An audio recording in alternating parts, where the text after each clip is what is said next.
It's early in the year, but we've already gotten hands on with some really good new releases from some smaller independent brands. But my favorite so far is the Mariner from Heron Watches. They've packed a lot into this watch, a lot that we want to see in a diver, and at the same time made it look really good.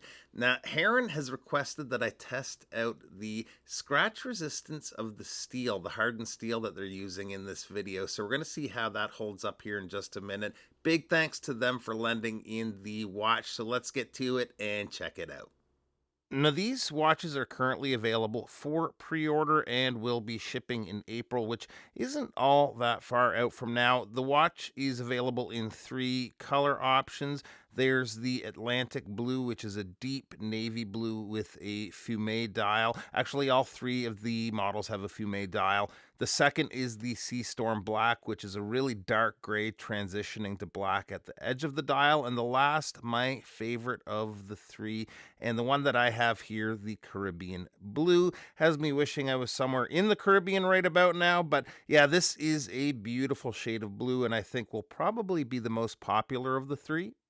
The dial with that transition to the darker edge really makes the blue pop. It makes the blue bezel stand out a little more with the contrast between the dark part of the dial and the blue bezel. It's just a really eye-catching look. I really like that they went with the applied North Star shaped marker at the 12, which at the right angle appears to be almost floating above the dial. Below that is the Heron logo in gray, then Heron printed in white. Down at the bottom of the dial is Marinor in white, then the water resistance in the same gray as the logo.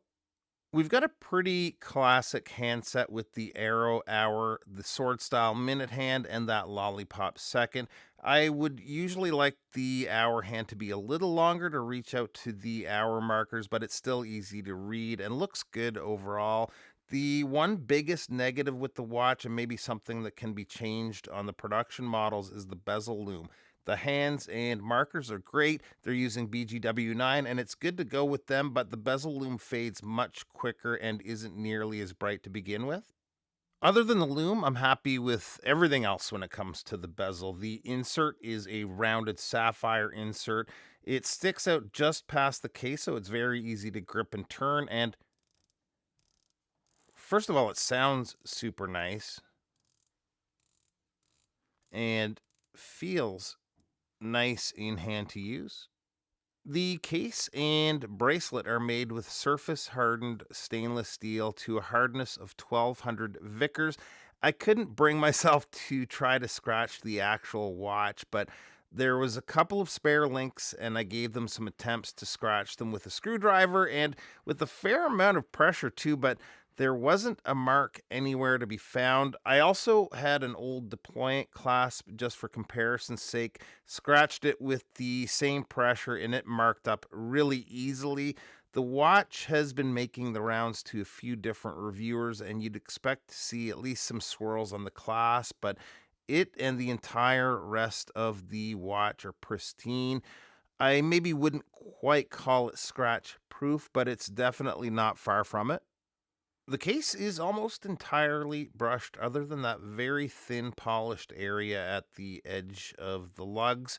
Good looking case design. We've got crown guards protecting the crown. And on the underside, we have a screw down case back with an image of the captain of the ship there smoking his pipe, which looks pretty awesome. Running the watch is the high beat Miyota 9039, beating at 28,800 vibrations per hour with a power reserve of approximately 42 hours. When it comes to the crown, it's well sized. Wouldn't call it a large crown, but it's easy to get a hold of to unscrew, wind, and adjust the time. Winding action on these Miyotas can vary, but this is actually quite smooth. The bracelet is a flat link bracelet. I'm always a fan of the light play with flat link bracelets like this. I like how the light sort of bounces from link to link. The bracelet has quick release and is sized with screws. It tapers from 20 millimeters at the lugs down to 16 at the clasp, so it's quite comfortable. The clasp is signed with the Heron logo, And we have an on-the-fly adjustment system there. It's a pretty common one that you guys would have seen probably before. A lot of brands use it, but it does the trick if you need to let it out or bring it back in a notch without any tools.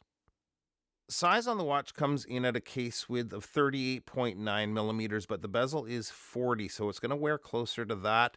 Lug to lug, 46.8 millimeters. Lug opening is 20 millimeters, and the thickness is 13.2 millimeters, including the AR treated sapphire. Water resistance on the watch is 300 meters. And here it is on my 7.25 inch wrist, and it looks and wears so good.